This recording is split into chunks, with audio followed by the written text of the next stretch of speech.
Hello friends, welcome to every one. இப்போ பார்த்தீங்க அப்படின்னா பிஜிடிஆர்பி 2025 கேட்ட ஜிகே கொஷினுக்கான ஆன்சர்ஸ் பார்க்க போகிறோம். வாங்க பார்க்கலாம். என்னோடது வந்து ஏ பார்ட் கொஷின் பேப்பர். ஓகேங்களா?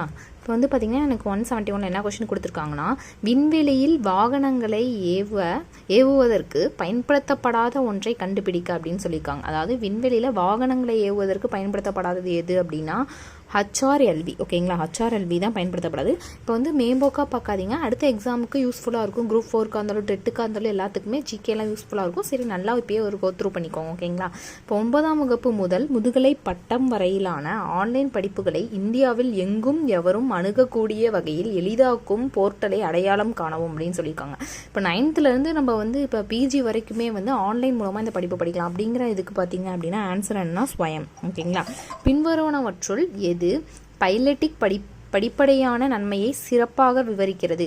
அது என்ன கரெக்டான ஆன்சர்னா, பைலட்டிக் படிப்படியான நன்மையை சிறப்பாக விவரிக்கிறது அப்படின்னா இனங்கள் நீண்ட காலத்திற்கு மெதுவாகவும் தொடர்ச்சியாகவும் மாறுகின்றன அப்படின்னு சொல்லிட்டு. ஓகேங்களா? அடுத்து ஒரு மேக்ஸ் வந்து இதை வந்து ஈஸியாக பார்த்துக்கலாம், சால்வ் பண்ணிக்கலாம். வாங்க. ஃபர்ஸ்ட் என்ன கேட்குறாங்க, ரூபாய் 1000 10% கூட்டு வட்டியால் அசலுடன் சேரும்போது எவ்வளவு காலங்களில் ரூ 1331 மாறும் கேட்குறாங்க. இதுக்கு வந்து காம்பவுண்ட் கேட்குறாங்க. அதனால் ஃபார்முலா பார்த்தீங்கன்னா A = P × 1 + R/100 whole power n. இந்த ஃபார்முலா எடுத்துக்கிறோம். ஏ என்னன்னா அவங்களே நமக்கு கொடுத்துருக்காங்க 1331. P வந்து நார்மல் அமௌண்ட் 1000.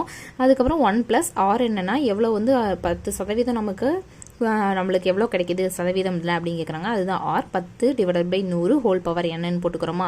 இந்த 1331 அப்படியே இருக்குது. இந்த மல்டிப்ளேயில் இருக்கிற இந்த 1000 வந்து டிவைடருக்கு வந்துடுது. ஓகேங்களா? மீதி என்ன இருக்கும்? 1 + 1. இந்த இதில் பார்த்தீங்க அப்படின்னா ஒரு ஜீரோக்கு ஒரு ஜீரோ கேன்சல் பண்ணியாச்சு. அப்போ 1/10 ஹோல் பவர் n இது மீதி இருக்கும். இது அப்படியே வச்சுக்கிறோம். நெக்ஸ்ட் பார்த்தீங்கன்னா இந்த டேர்ம் அப்படியே வச்சுக்கோ லெஃப்ட் சைடில். இந்த ரைட் சைடில் வந்து கிராஸ் மல்டிப்ளை பண்ணுறோம். 10 + 1 11 /10 ஹோல் பவர் n. இப்போ பார்த்தீங்க அப்படின்னா இங்கே n இருக்குது. ஆப்போசிட்டில் பார்த்தீங்கன்னா நம்ம 11 3 தாட்டி பண்ணும்போது நம்மளுக்கு 1331 கிடைக்கிது. அதே மாதிரியே 1000 இப்போ வந்து எத்தனை தாட்டி பண்ண 10 வந்து ஹோல்ஸ் கியூப் பண்ணோம்னா 1000 கிடைக்குதா. அப்போ 11 ஹோல்ஸ் கியூப் பண்ணும்போது இந்த 1331 கிடைக்குது. அப்போ 11/10 whole cube = 11/10 whole power n. அப்போ என்னோட ஆன்சர் என்ன? 3. அதான் நம்ம கண்டுபிடிச்சிருக்கோம். ஓகேங்களா? அப்போ ஆன்சர் என்னன்னு பார்த்தீங்க அப்படின்னா இதுக்கு வந்து 3 வருடங்கள். நெக்ஸ்ட் பார்த்தீங்கன்னா ஃபைண்ட் எ வேல்யூ ஆஃப் அப்படின்னு சொல்லி இந்த வேல்யூ கொடுத்து இந்த இதை கண்டுபிடிக்க சொல்லியிருக்காங்க. இது வந்து நம்ம நார்மலாக பார்க்கும்போது தெரியும். கிராஸ் மல்டிப்ளை பண்ணிங்க அப்படின்னா வரும் ஆன்சர். இப்போ இதை இங்கே 1 இருக்குது, அதோட மல்டிப்ளை பண்ணால் 3 - 1/3. நெக்ஸ்ட்டுக்கு வந்து 4 - 1/4. அடுத்து அதே மாதிரி எப்படி பண்ணோம்னா 5 - 1/5 இப்படியே போயிட்டே இருக்கும். லாஸ்ட்டில் பார்த்தீங்கன்னா இங்கே 100 - 1/100 அப்படிங்கிற ஒரு டேர்ம் வரும். இங்கே பார்க்கும்போது மைனஸ் பண்ணும்போது 2/3. அடுத்து வந்து மைனஸ் பண்ணும்போது 3/4. 5ல் 1 போச்சுன்னா வந்து 4/5 இப்படியே போயிட்டு இருக்கும்போது இந்த கடைசி டைம் என்ன வரும் அப்படின்னா 99/100 அப்படிங்கிறது வரும். ஓகேவா?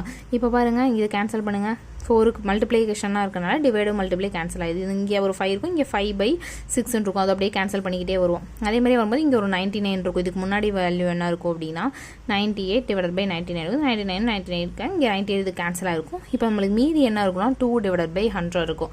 அப்போ 2 52 வந்து இப்படி வந்து ஆன்சர் வந்துடுது. அப்போ 1/50 அப்படின்னு சொல்லிட்டு இதுதான் ஆன்சர். அப்போ ஆன்சர் என்ன அப்படின்னா 1/50 ஆப்ஷன் ஏ. ஓகேங்களா? நெக்ஸ்ட் பார்க்கலாம் வாங்க. IAEA அதோட அமைப்போட விரிவாக்கம் என்னன்னு கேட்டாங்கன்னா சர்வதேச அணுசக்தி நிறுவனம், அதாவது இன்டர்நேஷனல் ஆட்டோமிக் எனர்ஜி ஏஜென்சி அப்படின்னு சொல்கிறோம். ஓகே, 177வது கொஸ்டின் பார்க்கலாம். கீழ்கண்டவற்றுள் யார் அரிக்கமேடு பகுதியில் அகலாராய்ச்சியை மேற்கொண்டார் அப்படின்னு சொல்லி கேட்டிருக்காங்க. அரிக்கமேடு பகுதியில் அகலாராய்ச்சியை மேற்கொண்டவர் யார் அப்படின்னு சொல்லி பார்த்தோம்னா மார்டிமர் வீலர் அப்படின்னு சொல்கிறோம். ஓகேங்களா? அரசு வழிகாட்டி நெறிமுறைகள் பற்றி கூறும் இந்திய அரசியல் அமைப்பின் பகுதி எது அப்படின்னு கேட்குறாங்க. பகுதி 4. இந்த அரசு வழிகாட்டி நெறிமுறையில் எப்போ வந்து ஆர்டிக்கல் எந்த ஆர்டிக்கலில் இது வருது அப்படின்னா ஆர்டிக்கல் 36லேருந்து 56 வரைக்கும் இது வருது. ஓகேங்களா? பகுதி 4 தான் வருது. அது ஆன்சர்.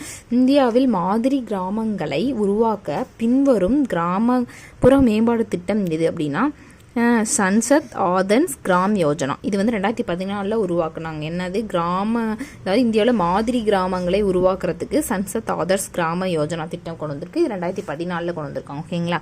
மௌலானா அபுல் கலாம் ஆசாத் MAKA விருது 2024 ஒட்டுமொத்த வெற்றியாளர் விருதினை டேஸ் அணி பெற்றதுன்னா லவ்வி ப்ரொபஷனல் ரவி ப்ரொஃபஷனல் பல்கலைக்கழகம் அவங்க தான் பெற்றாங்க. ஓகேங்களா, அது எங்கே இருக்குன்னா பஞ்சாபில் இருக்குது. இந்த தான் வந்து நம்ம ஜிகே கொஷின். இது நல்லா ஒரு வாட்டி பார்த்துக்கோங்க. அடுத்து வேறு ஏதாவது எக்ஸாம் கூட கேட்கறதுக்கு வாய்ப்பு இருக்குது. இந்த வீடியோ பிடிச்சிருந்துச்சுன்னா நம்ம சேனலை சப்ஸ்கிரைப் பண்ணுங்கள், லைக் பண்ணுங்கள், ஃப்ரெண்ட்ஸ் அண்ட் ஃபேமிலிக்கு ஷேர் பண்ணுங்கள். அடுத்து மேக்ஸு சைக்காலஜிக்கான கொஷின்ஸ்க்கு ஆன்சர் நான் அப்லோட் பண்ணுறேன். ஓகேங்களா, தேங்க்ஸ் ஃபார் வாட்சிங்.